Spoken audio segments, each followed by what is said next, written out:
তো বন্ধুরা, আপনাদের জন্য একটি ইম্পর্টেন্ট ভিডিও নিয়ে আসলাম। সবাই সঙ্গে থাকবেন এবং ভিডিওটি শেষ পর্যন্ত দেখবেন। ভিডিওটি সবার কাজে লাগবে এবং শেয়ার করে সবাইকে দেখার সুযোগ করে দিবেন। আপনারা যে কোনো সোশ্যাল মিডিয়ার পাসওয়ার্ড বের করবেন এক ক্লিকে এবং বের করে জানতে পারবেন আপনার গুরুত্বপূর্ণ পাসওয়ার্ডটি কী ছিল। এই ভিডিওটা শেয়ার করে সবাইকে দেখার সুযোগ করে দিন, সবার জন্য এগুলা বের করতে পারে। সেটিংয়ে চলে যাব। আমি সেটিংয়ে চলে যাচ্ছি। সেটিংয়ে যাওয়ার পরে নিচে থেকে খুঁজে বের করতে হবে প্রাইভেসি খুঁজে বের করে নেবেন। আমি প্রাইভেসি আমারটা খুঁজে বের করে নিলাম। প্রাইভেসিতে বের করার পরে এখান থেকে এই যে অ্যাডজাস্ট গুগল এখানে ক্লিক করবেন। ক্লিক করার পর এখান থেকে দেখতে পারবেন এই যে আপনার পাসওয়ার্ডের পরে আপনার একটা ক্লিক করবেন।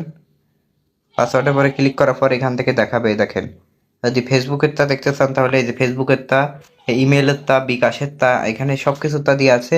আপনারা এরপরে ক্লিক করে আপনাদের ফিঙ্গারপ্রিন্ট লক চাইবে, অবশ্যই লক